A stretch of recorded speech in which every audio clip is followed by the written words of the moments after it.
Hey guys, it's Tim with Tabletop Terrors, and I am here with Caleb and Michael from the RPG Academy.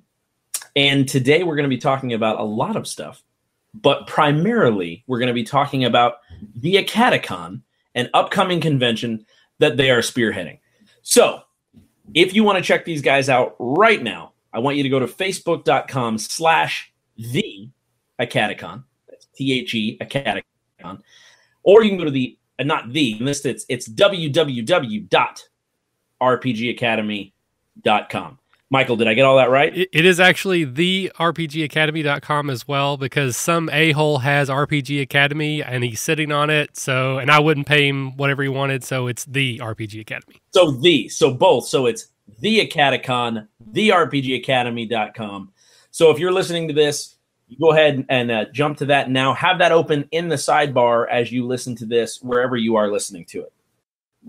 So let me ask you this. Why another convention?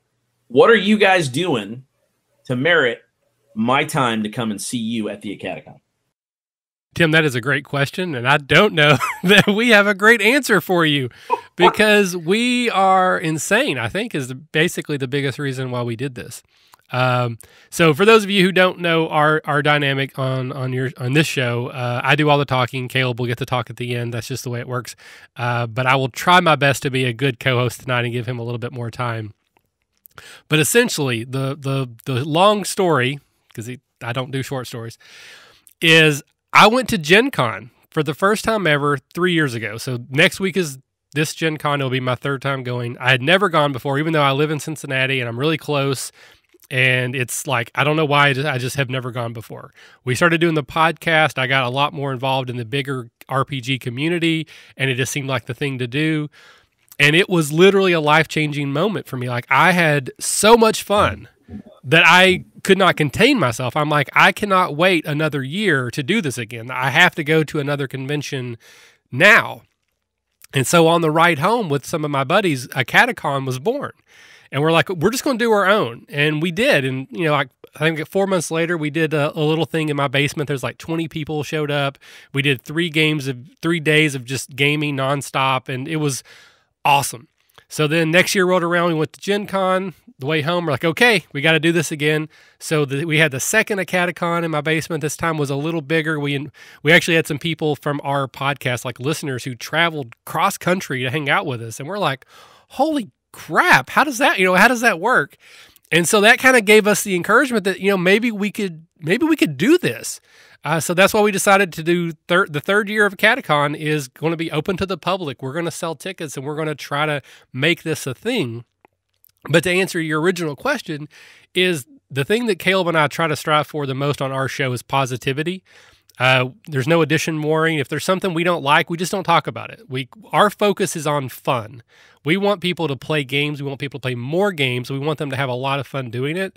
So we want to make sure that our event, as small as it's going to be, because it's only going to have like 150 people there total, plus our guests, is it's going to be fun. Just there, that laugh, joke, have a good time. That's all. We don't want any drama. We just want people to play games and have fun. So Caleb, make that make sense. All right, everyone. So yes, Caleb here. And if you have never listened to our show before, you will quickly learn that my job is to sweep up the pieces after Michael and summarize all the rambling that he does. So let's make this short and sweet. AcadeCon is an independent gaming convention with a focus on role-playing games. It's going to be local in the Cincinnati, Ohio area. As Michael said, and I will give him credit for saying this very well, AcadeCon is a focus on having fun. This is about hanging out with your buddies and playing games for the weekend. I am thrilled that AcadeCon is no longer in Michael's basement, because that's just creepy. Because when we invite strangers from the internet to some dude's basement, we're showing up on a watch list. And we can't stop that. Hi, government. You want to play D&D? Grab some dice. You're welcome. now that we are bringing AcadeCon into the wild, into a legitimate facility that strangers can come into without fear of whatever they're afraid of, we still want to have that vibe of hanging out with your buddies at your house. And that is what AcadeCon is all about. I don't care if you show up and want to play Dungeons and Dragons for 2 days straight. I don't care if you want to throw down some Cards Against Humanity or Phase 10 or Euchre, or just sit around the campfire shooting the crap with your friends. That's what AcadeCon is. It's about the social aspect and the social dynamic of the gaming table. And that's what we're doing here. That's what we're delivering with AcadeCon. I love it. And so the next question that immediately springs to mind, because those are very good answers. And so my question is, you're taking it from the basement. How does a Caleb and a Michael select a location that still feels like home and doesn't immediately feel like some big bannered convention hall? So tell me a little bit about that.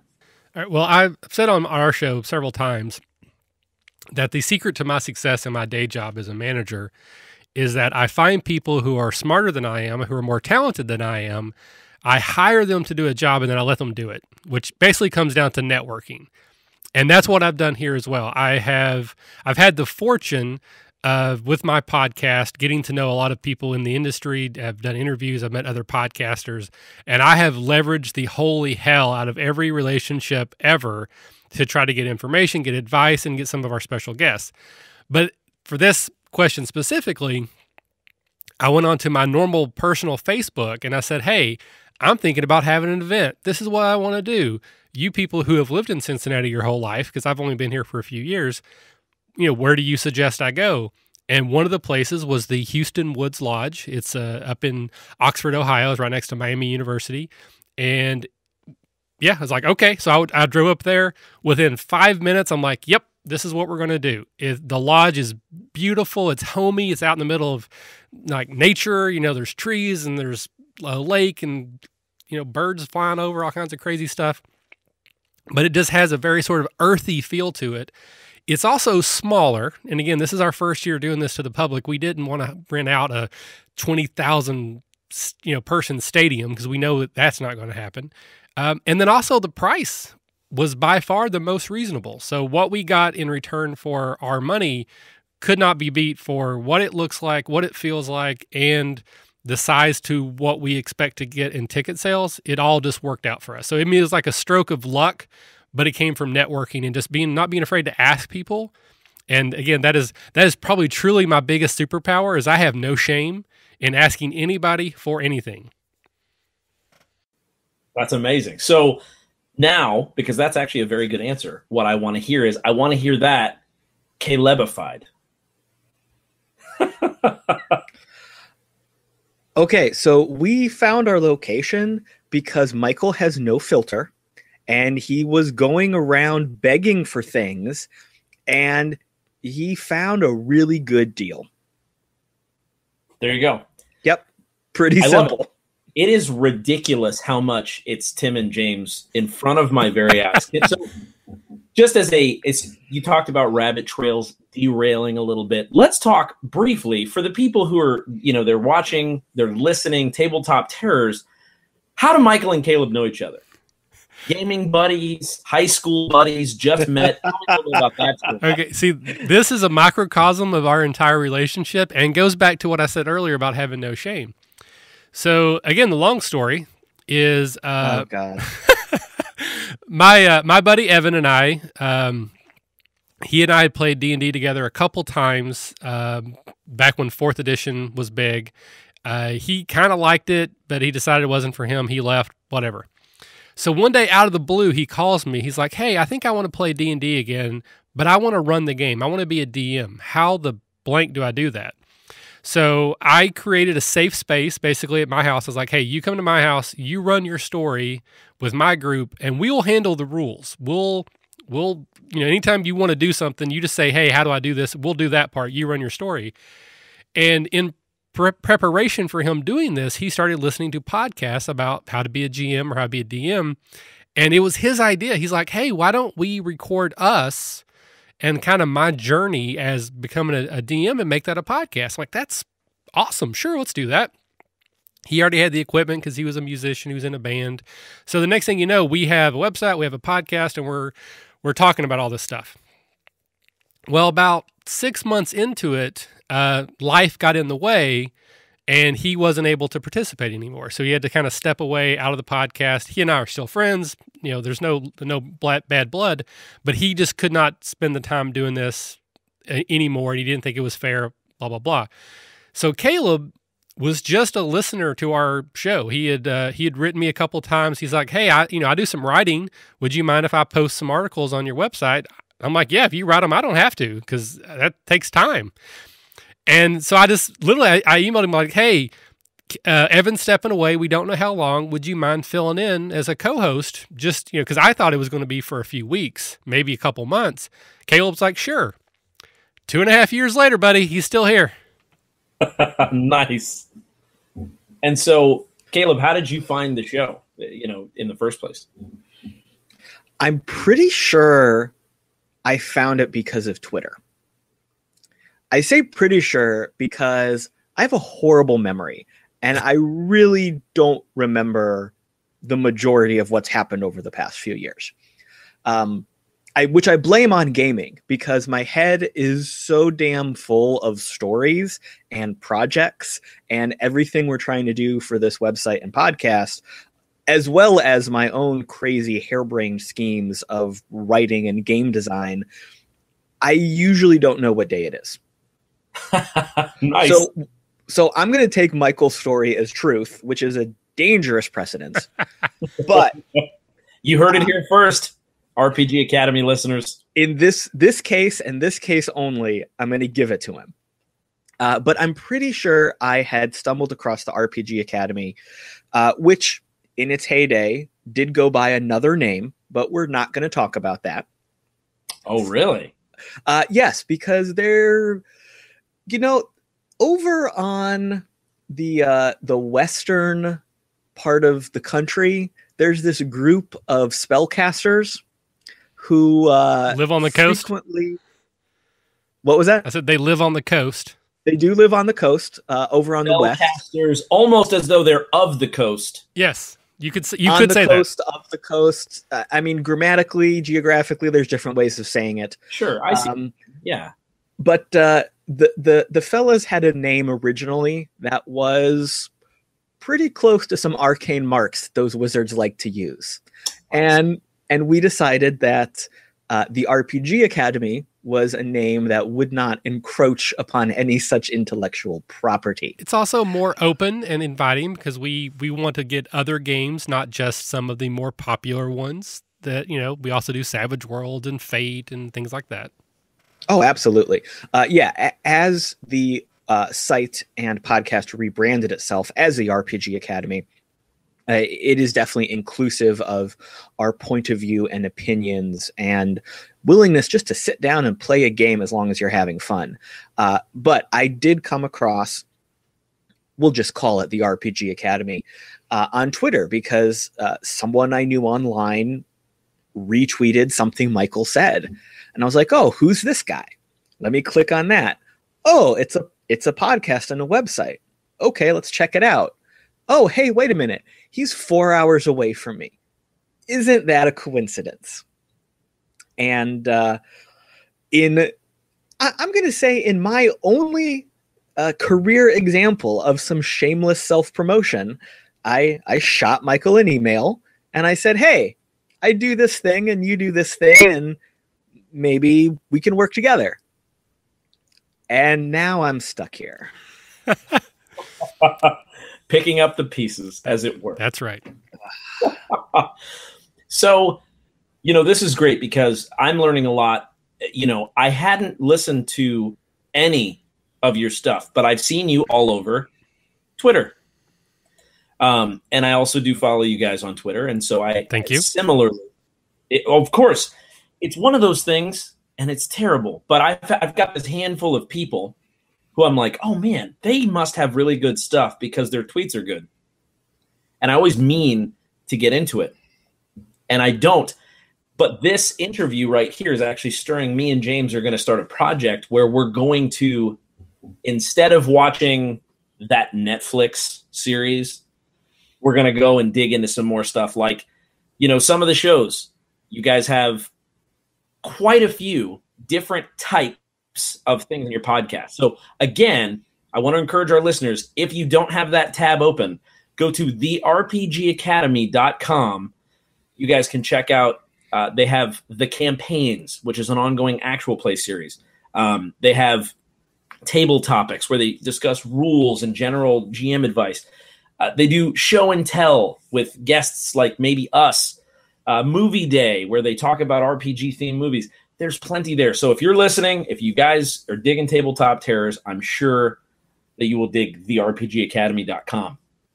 Now, I want to know that if I would like to come to your convention, when is it?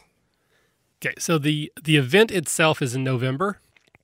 It's Friday, November 13th, Saturday the 14th, and then Sunday the 15th. But it's very important that we are going to use Kickstarter to sell the tickets because we don't really have any other way to do that. Like, we don't have a website that's set up that we could sell tickets. So the only way to get a ticket is through Kickstarter. Now, if this becomes a thing, and next year when we hope it is, we'll do it again. By then, we hope to have another way of managing that. But this year we just can't. So you can't just show up and say, "Hey, can I come in?" You have to go through Kickstarter. You have to buy your badge that way. So the Kickstarter goes live on August 6th, and then it runs for a month. It'll close on September 6th, but the event itself is in November. Perfect. So there's plenty of time to plan. There's plenty of time to get your ticket as soon as the Kickstarter goes live. Now let's talk about prices. So if I'm just a guy who's just going to say, you know what, I want to come, I want to just play some games, how much is that going to cost me?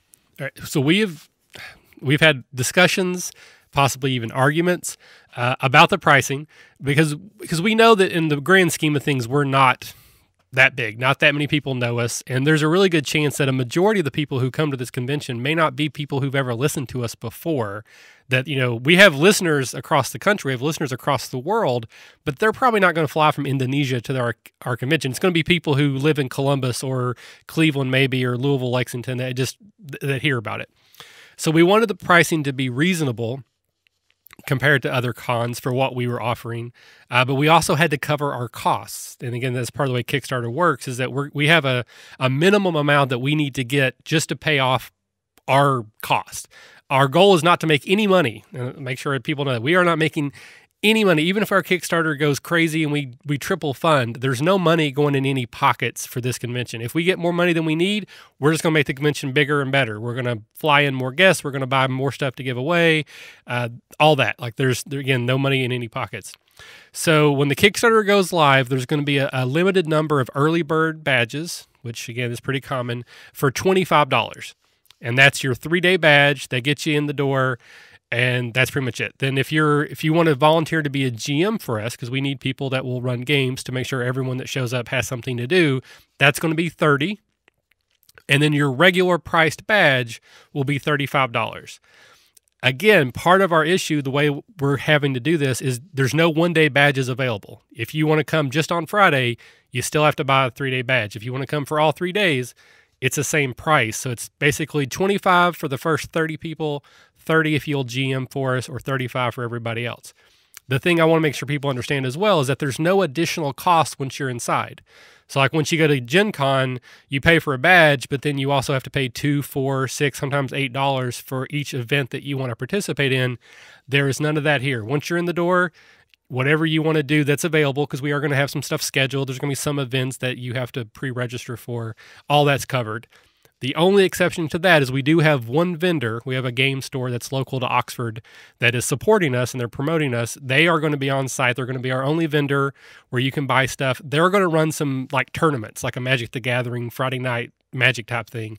If you do something like that, then whatever the normal cost would be at a game store, you will have to pay. But there's no additional cost for any games in the door, if that makes sense. That makes perfect sense. And I think that it's very fair.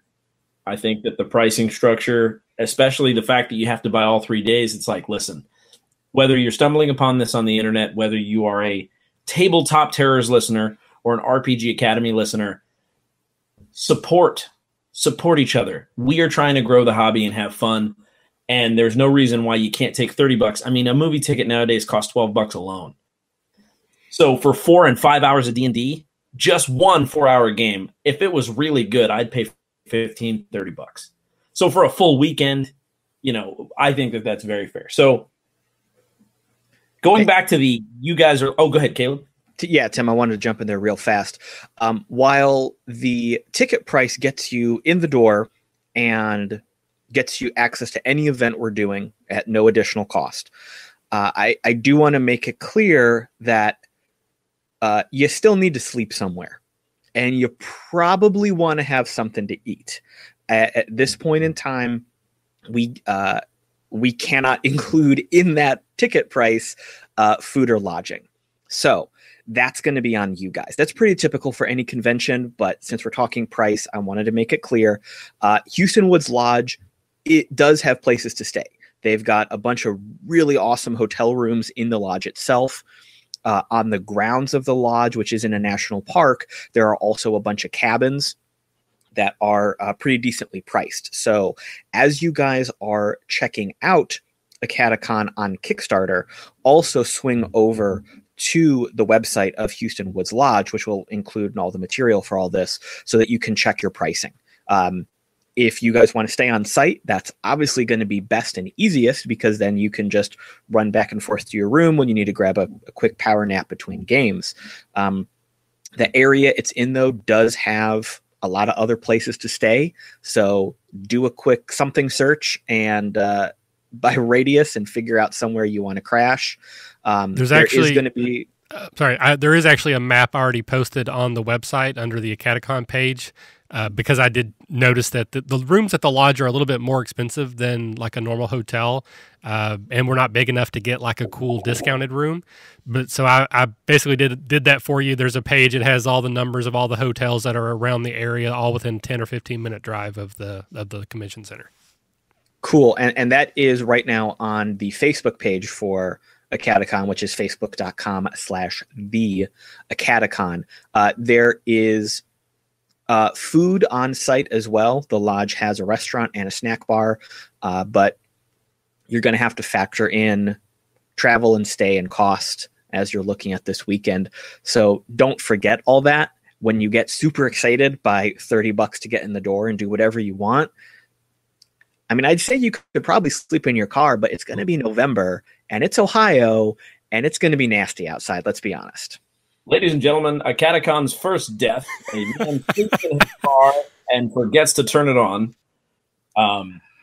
So is there any way that if, because now I'm going to be a new listener here to the RPG Academy, just something that I would ask right away is I go, hey, if anyone else is going, does anyone want to split a room? Or does anyone want to chip in for food? Or does anyone, so if you're listening out there, tweet and get active and talk to people. Now, I can't guarantee you won't get stabbed to death by another RPG Academy listener, but there's definitely ways to do it. The RPG community is generally very giving. My goal was to avoid that creepy vibe of showing up in someone's basement, but if you want to keep that going by rooming with a bunch of strangers, by all means, you enjoy yourself. Well, and I do want to mention that we do have a forum on our website, and I think there's already a thread for that specifically. If not, there will be one soon for people who want to try to carpool or to split rooms. The best value, as Caleb mentioned, is the cabin. That's what we have rented for Caleb and I and all of our RPG Academy buddies. We're all just going to pile in that thing and make it work. So if you can get about 6 people, the cabin is by far your best value for staying the entire time. That's perfect. Now, sort of on the planning side of things, something you said that was very interesting to me. When you said that there were some conversations, even James and I'll give you a quick story to tell you that story. We play instruments. And so the idea is when we're writing songs together, it's always like, no, this is cooler. no, this is cooler. So we've lovingly called that guitar-guing. I like that. It's not actual arguing. It's if I throw something at you and you can't poke holes in it, then I win, So all that to say, when you were talking about the pricing, were you having arguments that the prices were too high? Were you having the arguments that you were undervaluing yourself and the prices were too low? And who took what stance? Both. And I think we vacillated back and forth multiple times. Basically, in our show, again, I keep referring to people who may have listened to us. I am known for bringing the childlike enthusiasm to the show. Caleb is the one who brings the reality and cold calculation. We lovingly refer to each other as I'm Professor Fluff because I'm all about the story. I don't give a damn about rules as long as people are having fun. And he is the crunch master because he knows all the rules and he can apply them. He's like an encyclopedia of what page, what rules on. And I also have a bit of OCD and ADHD. And so I'll be like, we should price them at $75 because this is going to happen. And then he'll be like, okay. And then he'll start showing out like, well, this con is about this time and this is what their tickets were. And this is what they brought to the table. I'm like, okay. So then I'd throw out another number and he'd be like, well, that's actually undervaluing. So it was a back and forth the whole time. Again, he's always the voice of reason. I'm the passion of the show, which is also why I talk more and more often. So I can't really say if one of us like had a harder stance, and Caleb can jump in and let me know if he disagrees. But I think we both kind of just kept going back and forth. And eventually, like you said, we kind of got to the middle where neither one of us could really argue the other way anymore. That's actually a pretty good way of putting it. By default, we got to a compromise. It may have been because we were just tired of talking about it at that point in time. But where we ended up, I think, is the right thing for us. I am not a parent. Michael is a parent. But I think I had to pull out the dad voice a couple times when we were having these discussions. Things happen. It's okay. We're still doing the show. We're still doing AcadeCon. Luckily, we are 4 hours apart, and we record over a virtual connection, so there's no risk of things being thrown or a table being flipped. But you never know what's going to happen. AcadeCon 2015 might be the end of the RPG Academy as we know it. Fisticuffs. I'm imagining this boxing ring now. We could charge extra for that. We actually might want to put that in as a pledge level. Yeah, that'd be great. I think that it would certainly be something that you could also film, sell DVDs, that kind of thing. I think that'd be awesome. But Michael, you're so much bigger than me. I am bigger and taller, but I'm also fatter and older. So, I think 60-40, I think I can take you, but I'm not gonna go more than that. I'm also pretty lazy. So I might get into the ring and just be like, whatever. I'm gonna take a nap. Michael gets the -2 for lazy, you get the for age, and you get the -2 for lazy. So all right, RPG Academy, Tabletop Terrors, we need to stat out this fight. We need to class. We need to pick the feats and the abilities. So that would be Caleb's job. I would just be like, what would be the best story? Yeah, Michael would start writing us out like we were playing Fate and making up all these aspects and troubles. And I'd be like, all right, well, my con's higher. He's got a -2 to wisdom, probably a -4. And it would just go from there. It would spiral. And eventually I would involve time travel where we would go back in time and then have the fight. Then the aliens would show up, and then we would have to combine together to both fight them, and that's how we would learn the valuable lesson about working together. Yep. And there you go. And that is your module that we sell at 2016 again. Nice. So one of the things, too, that was really awesome, talking about storytelling, man, I just barely missed my opportunity to play in a friend game. We were traveling on vacation. We had met up with some gaming friends. And it's funny you mentioned how, because I can't tell who's bigger than who, on the camera. But when I met the guys that I game with in person, they're all a solid foot taller than me, and I'm 6 foot tall. Wow. Yeah, one of the guys I game with, this guy named Barker, is 6'8". So it was crazy. But I tell you all that because he was going to run a Dread game. And once he explained what it was, I was like, we have to do that. Now, tell me about the Dread game that you're going to be running at AcadeCon. All right, so that's actually, I'm going to let Caleb take this one because he is the master, the games master for that particular event. Okay, so the story for this year's AcadeCon actually starts at last year's AcadeCon. As we were getting together and figuring out what we were going to do, we didn't really have a plan. This was AcadeCon in Michael's basement, so everyone was crammed in and doing whatever. And we had been playing some board games and stuff all day, so we wanted to just kick back and relax a little bit. And I had listened to the One Shot podcast talk about Dread, and I fell in love with the concept immediately. I am a huge fan of the horror game genre, so I always gravitate towards that style of game, that genre of storytelling and writing. So when I heard about Dread and I realized that Dread was a system that put the I should rephrase that. When Dread was a system that made the horror aspect of a role-playing game tangible at the table, I knew I had to play with it.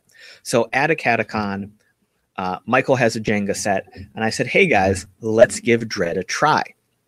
So we sat down and we started playing Dread. Now, I, as a game master, have been trying to get myself better acclimated with running games purely through improv, little to no prep whatsoever. I had no idea what we were going to do in this Dread game. So I started with us at a convention, playing some games, and then things spiraled quite badly. That first game of Dread, first time I ever ran it, was 100% one of, if not the best role-playing experiences I've ever been part of. Everyone around the table was truly experiencing a physical fear reaction as we stared at the Jenga tower and dealt with what was happening.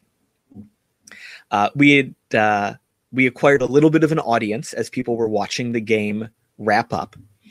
And then what happened was people said, hey, we want to try it too. So a couple hours later, after I took a little bit of a break, we sat down with another group of people, this time including Michael, and I said, hey, brilliant idea just jumped into my head. I'm going to run the exact same game.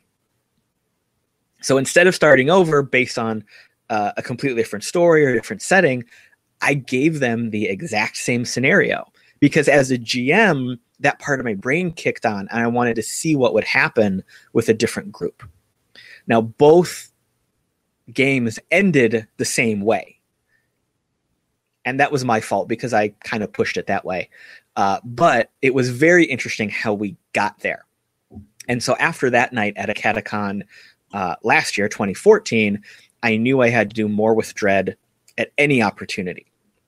So earlier this year, as AcadeCon was first starting to develop and build, we had the pleasure of talking with the fellas from Battle Bards. And as we were talking about how to use sound effects to create mood and environment, they said, hey, you know, our sound effects also make it really fun when you're playing a horror game. And right there on the podcast, even though it wasn't live, it did happen live. Michael said, you know what? That sounds awesome. Caleb, you are going to run a Dread game at AcadeCon this year using sound effects from Battle Bards. And what could I say? I had to accept the challenge. So that became a thing. And that is going to happen this year at AcadeCon. Weather permitting, we are going to have this outside around a bonfire. The fellows from Battle Bards are going to help me out with some sound effects to add to the spooky environment and mood. And while we don't know exactly who's going to be sitting around that Jenga table, I'm fairly certain that some really cool guys are going to be playing this game. And it's definitely something you want to watch happen. That's excellent. That's excellent. Now, let me ask you this. Michael, is there anything you want to throw in there or add to that?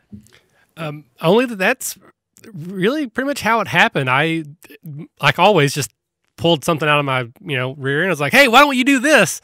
And for a change, Caleb didn't argue with me. He's just like, okay, I'll do that.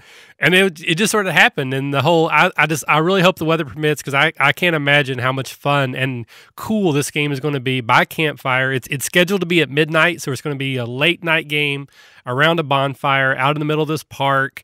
And I am so excited for this game. It's going to be one of the highlights of the entire weekend in my mind.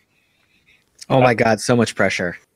Yeah, no kidding. The anxiety has already hit me.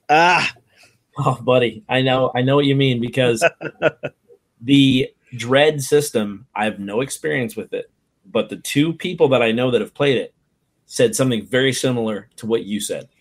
Best role-playing experience of my life. And I thought, these guys have played everything from like AD&D up through 4th Pathfinder, Rifts, Palladium. Like, they played all this stuff, and for them to just pinpoint this game and say, it changed me. I'm like, man, I gotta get in on that. Well, you know what, Tim, if we could jump down this rabbit hole for a second. Sure.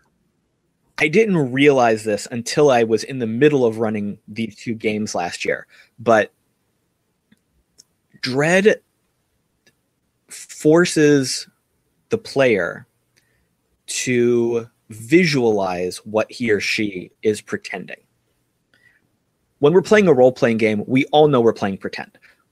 We all know we have that disconnect between what we're doing and what we're saying and reality in the pretend world. Sure. When we're playing a horror game, there's still that level of disconnect, but there's an extra step, because in a horror-based game, it's not just playing pretend. You're playing pretend with even crazier situations. Everyone in the 20s, 30-year-old gamer generation is very familiar with slasher movies and classic horror movies. So maybe unknowingly we slip into that mindset. And I think players in horror games really distance themselves from what's happening, because they say, this is truly like a slasher movie I'm watching. And if my character ends up getting killed in this gruesome manner and there's Cthulhu monsters everywhere, it's entertaining, it's really fun. But when we reel back that action and say, you are absolutely in control of whether or not your character dies in this moment, and here is a physical, visual, tangible representation of the danger that you are experiencing, it rips away all of those notions of what role-playing is.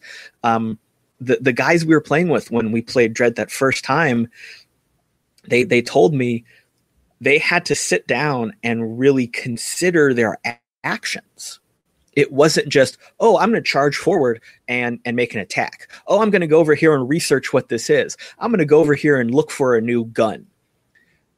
One of the guys, Eric, that we played with, he said, I really had to consider, is it worth it to try to find the information? Is it worth it to try and shoot this monster in the head? and no other game makes it so nerve-wracking. I mean, there's always that level of give and take. There's always that risk and reward consequence aspect of any role-playing game. But when you're staring at a Jenga tower that's about to fall over, and it's your turn as to, all right, I need this book. Can I get it? Is it worth dying if I fail? What's really happening? and you see that tower twist and tremble and almost fall over, it's, as a GM, I was experiencing a lot of actual nervousness and apprehension, and that's insane. I really throw myself into games usually, but I never really had that pure physical fear reaction. So a game that is so simple, so stripped down, if you want to do something, you play Jenga. If you lose, you're dead. Big deal. Let's go on. It's insane what that feeling really translates to. And as a game master, I love being able to really involve people in the story and create a good visceral reaction and make people say, hey, remember when we played that game? And that's absolutely what Dread is. I love that. Just the Dread game alone, everybody, is worth going to AcadeCon. So get your tickets. The Kickstarter will be up. It's going to be running 8/6 through 9/6. So you have a month to secure your 3-day pass. GM badges are $30, red badges $35, but early bird badges are $25 for a 3-day badge. The actual event is going to be 11/13 through 11/15. And so be a part. Make sure that you're there. Something else I wanted to ask you guys about. You have quite a list of guests from what I've understood here. It's tough because you don't want to start naming names and then forget somebody and so on. But tell me a little bit about who you have coming and why. Okay, and again, this goes straight back to my shamelessness. I will take full credit for just about everyone that's there because it's just because I asked them, begged them, pleaded with them. I may have made promises that I can't possibly keep, but until after AcadeCon, we don't have to worry about that. But first, go ahead. Oh, no, you tell me. Okay. What I was going to ask, you keep talking about this shameless, this begging, this plugging. What I'm thinking is, trying to get in my head, do you just go full bore first email? Or do you send them a written letter? I mean, how does a Michael from an RPG Academy begin his begging? Do you just take the cannon out and go, boom, please come to AcadeCon and do it for free? Or is it like, hi, I'm Michael. I'd like to meet you sometime. You know, I mean, no, Tim, I can't tell you the horrors of these Michael emails. It is 100% full bore, blasting down the door, kicking it in. Hey, how about you do this thing? He's right. But to be fair, Michael, it's the RPG Academy. Blah blah blah blah blah blah blah blah. But there are no punch. No, there's no punches. There. To be fair, though, every person that we've asked has been someone that has already been on our podcast previously who we have helped promote something for them. None of these were 100% cold calls, like out of the blue. It was, hey, I just want to thank you. You know, you were on our episode. We talked about your Kickstarter, or we did this to that. By the way, we are now doing. So it wasn't like I'd literally just called people out of nowhere, but I did. And I thought that's what you were doing. I thought you were just like, let's see here, cracking your knuckles. Let's go to RPG drive-through and find some gold sellers. No, not quite that. But the emails themselves were pretty. I mean, again, there's no shame. Like all they can do is say no. So sure. So why not just get to the point? But our first guest I'll talk about is Rich Baker. If you guys aren't aware of that guy, he's been around. He actually worked for TSR back when it was TSR. He's It's that Rich Baker? It's that Rich Baker. He's the guy who just... Oh, okay. I wouldn't have guessed. Yeah, he written dozens of novels, Forgotten Realms source books. He's the guy who was the lead designer on the new Princes of the Apocalypse module. He formed his own game studio called Sasquatch Games. They did the Primeval Thule setting, which is right now Kickstartering for 5th edition. He's a board game designer. He's coming, and he's going to be running Princes of the Apocalypse. So the guy who wrote it is going to be running sessions of it. And he's in the middle of creating a new board game called Ultimate Scheme, which I got to play last year at Gen Con, which was awesome. He's going to be there with the newest version doing demos of it as well. That's sick. Oh, I'm so excited. He's one of my personal heroes. I mean, I'm older than Caleb. I've been gaming now for close to 30 years. So I grew up on the things that Rich wrote. I mean, he's literally one of my personal heroes when it comes to RPG game design and setting and stuff. So I worship the guy. So I'm super excited he's there. The second, well, can I ask you a question about how do I get in a game with him? If there's X amount of people there, are you going to raffle that? So the way it's going to work is he has basically signed up for slots he's going to run. And it's going to be sort of a first come, first serve, kind of like Gen Con, where we're going to put out an event scheduling. Like these are all the events that are happening throughout the entire weekend. People are going to register. There is going to be a VIP ticket available for an extra cost that lets you register before everyone else. There's a limited number of those, so it's cost a little bit extra. There's also a couple other perks that's going to come with that, but we're still working out the details. We're trying to arrange like a social meet and greet with all of our guests. Like there's a lounge, but we can't confirm that that's going to happen. But so there's going to be, I think we're going to do 15 VIP badges. So if you do that, then you get to register. Those 15 people get to register first. But we are also going to stagger these out, so they're not all going to happen at the same time. So even if you don't get a VIP badge, because again, I'm going to get off subject here, but that's one of the things that we want to sell is that there's only going to be like 150 people at this convention. But we're going to have some guests that are like Gen Con level guests. So the chance of you getting to hang out with these people is so much greater. You know, they're going to be having dinner right next door at the restaurant. You can sit down with them. They're going to be, signing stuff or whatever you want to do. The chances of you getting to game with Rich or Rob or any of these other guests is going to be so much greater at our convention than probably anywhere else for the prices that we're offering our badges for. Yeah, that's excellent. So what's the Caleb viewpoint on that? Well, the Caleb viewpoint is I value the input and work that Michael has put in to acquire these fantastic guests. Thank you. There you go. There you go. So in addition to Rich, the next one I can talk about is Rob Schwalb. Same thing. If you've been into RPGs for a while, you've probably heard that name. He's written for 3rd edition D&D, 4th edition D&D, 5th edition D&D. He was working on the Song of Ice and Fire role-playing game. He just recently kickstarted his own game called Shadow of the Demon Lord, which was fantastic. And if you've never listened to any of our episodes, we did a game of that, an actual play. That's a great place to start. It was a great game, had a lot of fun. It's a great system. So what is the name of that episode if we can direct our listeners to it? It's what we call our trials. So anything that's called the trial first is where we've tried out a new game, something that either we've never played before or is new in development.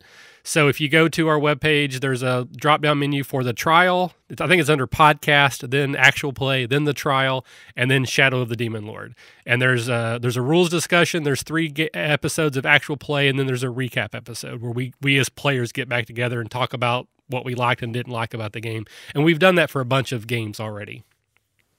And there's also an interview with Rob. Oh, yeah, one of our favorite episodes ever. Dude's awesome.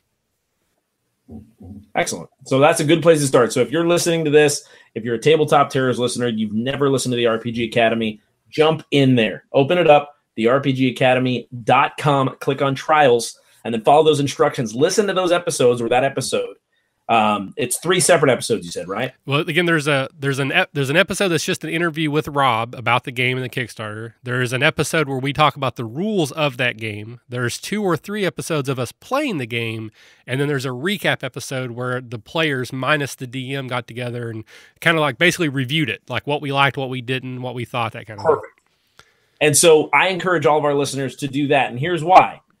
Giving it that 3-episode run gets you familiar with the format, familiar with the people, the voices, and all that stuff. So listen to those 3 and definitely give these guys a shot. They're really cool guys. I appreciate that. So he's coming. He's going to be running. So the creator of the game, he has a prolific RPG history and writing credentials. He's going to be running his own game all weekend. That is going to be amazing. We also have Sean Carman. He was the lead designer on the Legend of the Five Rings role-playing game for 4th edition, which is the most recent edition, and by most people's standards, it's the best version of the role-playing game. Legend of the Five Rings doesn't have as wide of an audience, but my experience of it now is it has a very passionate audience. And the people that like Legend of the Five Rings really, really like Legend of the Five Rings. And he's kind of the guy. Like, if you like the lore, if you like the setting, he's the guy. He's going to be on site running some L5R, but he's also going to be running something called Thunderscape, which is a new IP he just kickstarted, which is sort of a steampunkish sort of vibe. There's a version for Pathfinder, and he's doing a version for Savage World. So he's going to be running some of each. He's also going to be playing in some games. So he's actually going to be just, sitting down and playing games with people that show up as well. So it's not just all the time running with him in the game. Sure.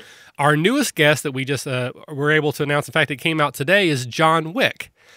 So again, if you're an L5R guy, the John Wick, the first guy who wrote the Legend of the Five Rings RPG, is coming to AcadeCon as well.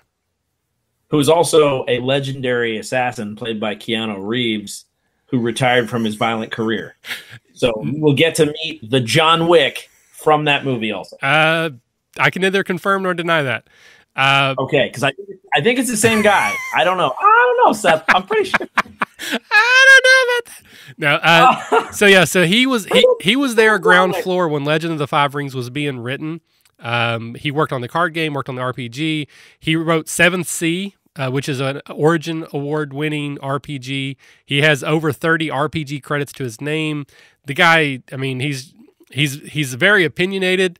He has a lot of interesting opinions, but he was a great interview. But he's going to be there, which I'm awesome sauce. He's going to be there.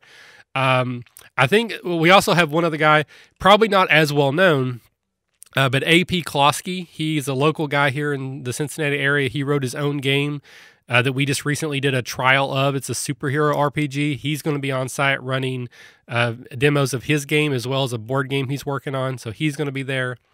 And then we've also got a bunch of other podcasters that are also going to come. James D'Amato and Kat Cool, used to be Kat Murphy, but she got married a few weeks ago, from the One Shot Podcast and Campaign Podcast, which you've not listened to those. They're awesome. Before you even listen to us, go listen to them. They're awesome. They're both coming. They're going to be running games and participating in games. We have DM Mitch and DM Chris from the DM's Block podcast. They are going to be coming, and they're going to be hanging out with us on Saturday only because they're going to drive down early and go back late. We also have some guys from the Nerds Domain Podcast Network. They do a bunch of different podcasts. I think they're coming. And we got a couple more guests, like bigger industry insider guests, but nothing's been confirmed yet, so I can't announce anything, but potentially even more. I mean, if that's not enough, come on, people, seriously. Right. And I love the theme that it's so cool to be able to play the game with the designer. It's that extra step. It's one thing if Michael from the RPG Academy writes an adventure and then DMs it, I know I'm getting his vision, right? But if the guy who designed the game is running the game, or that is just that next level of, I know I'm going to get the exact tone and pacing that he imagined when he wrote it. And I think that is a really cool theme you guys have going there. We are very lucky. I mean, again, it's so much gratitude that these people have agreed to come out. They have agreed to play these games with us. I literally cannot believe that some of them said yes. Like, I am in shock and in awe that sometimes when I sent that email that they were like, sure, I'll do that. I'm like, really? Did I send this to the wrong email? Are you the Rich Baker that I think you are?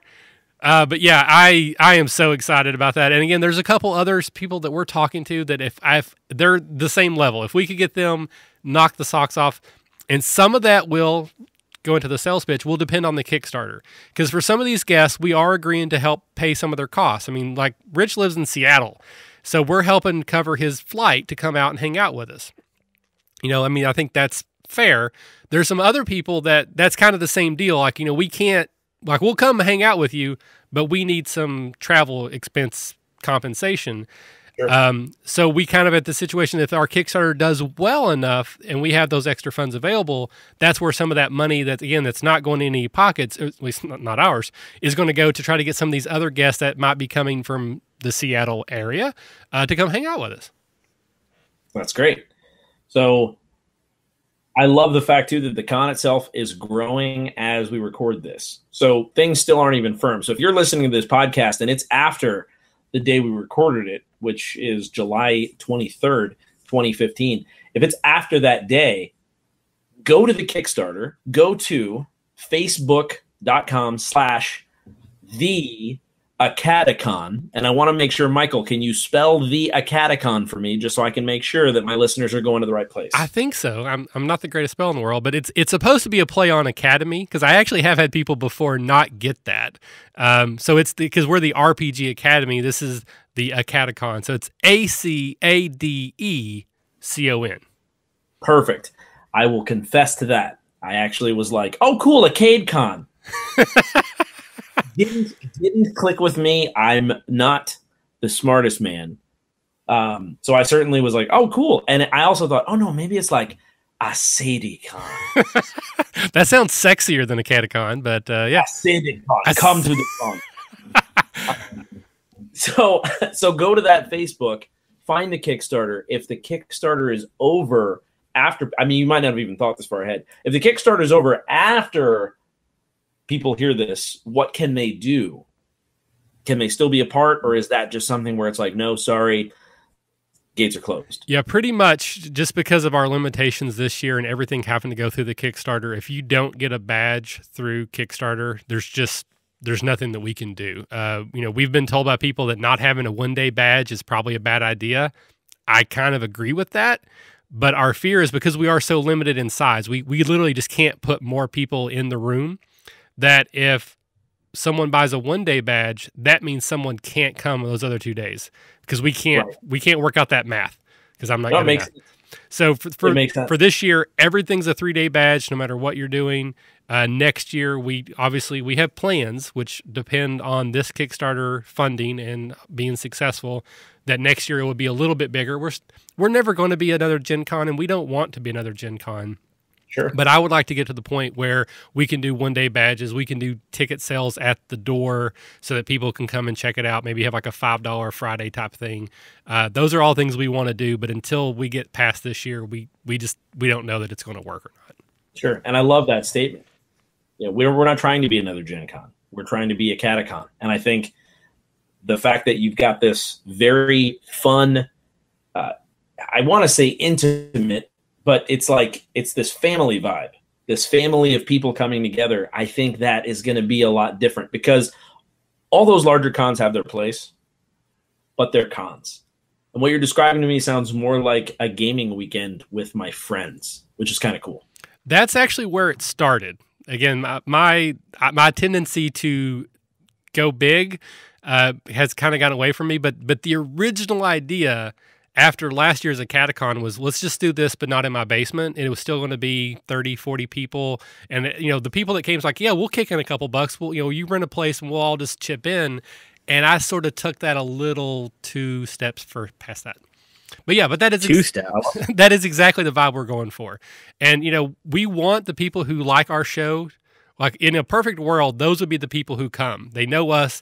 They want to hang out with us as much as they want to hang out with Rich or Rob or James or Kat. But the reality of the situation is, we're in the middle of Cincinnati.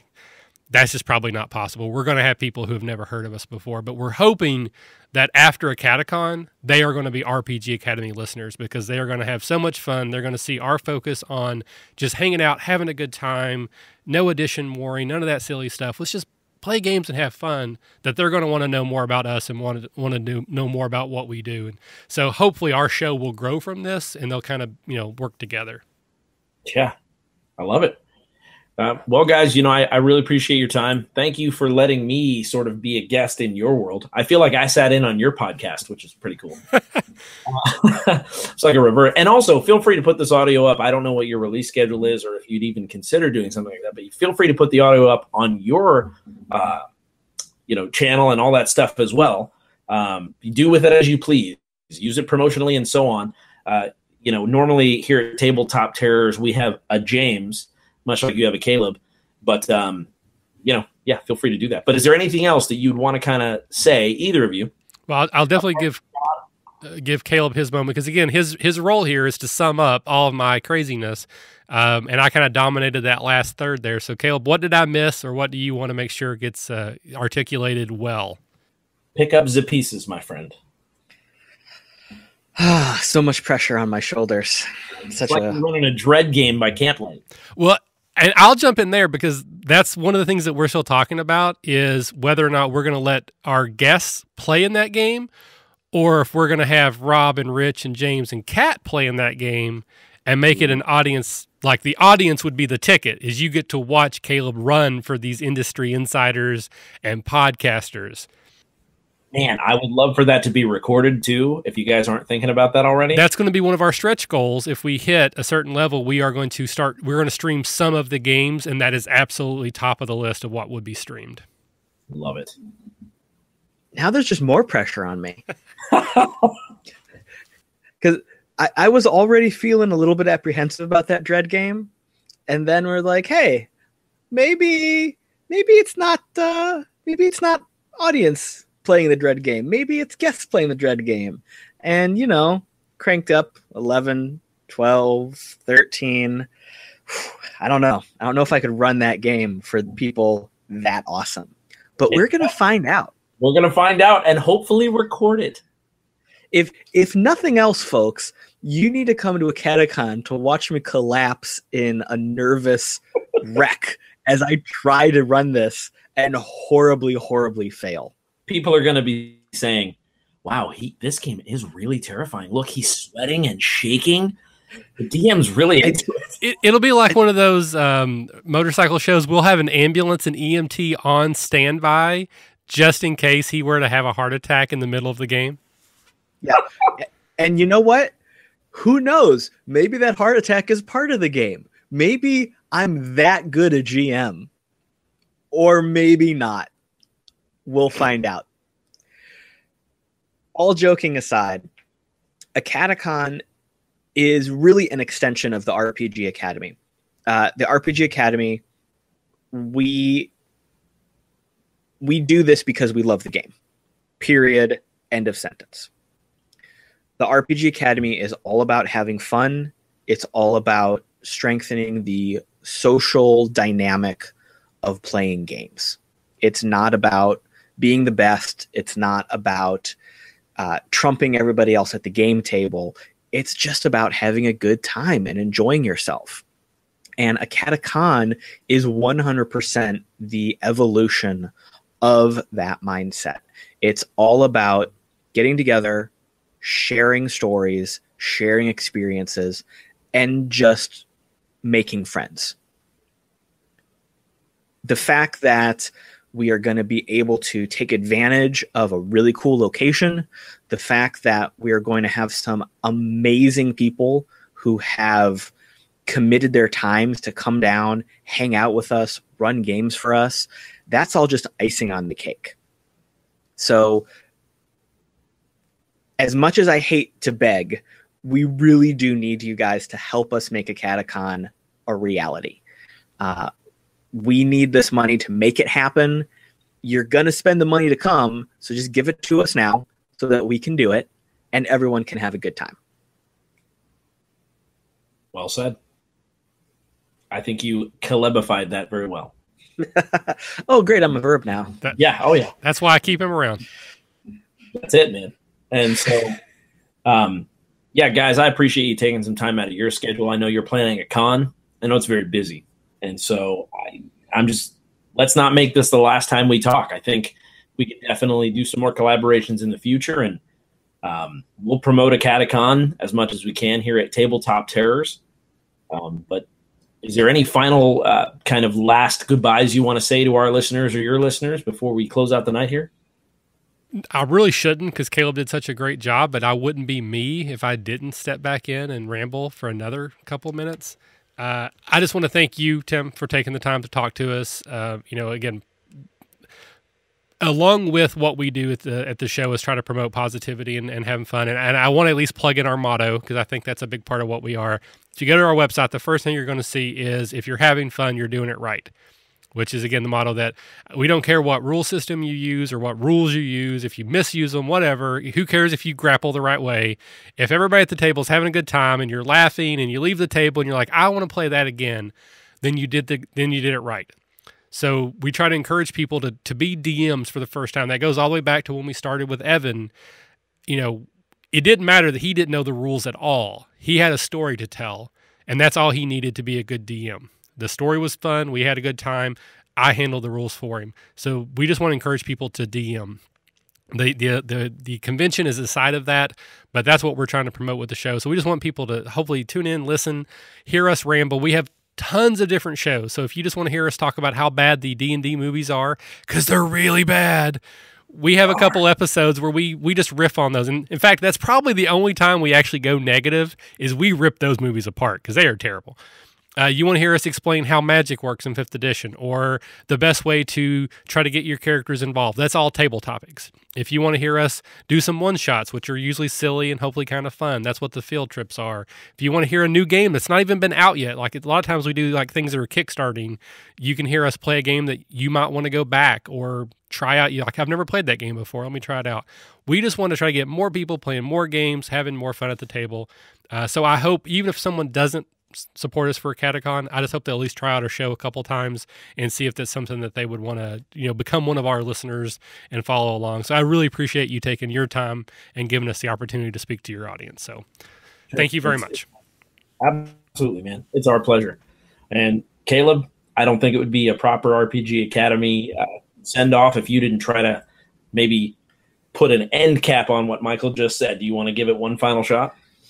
I would just like to point out how many times we've gone back and forth on this right now, because Michael threw it to me, then interrupted me, which is normal 100% of the time. I had a nice clean wrap up. He has to step back in, so now I have to step back in.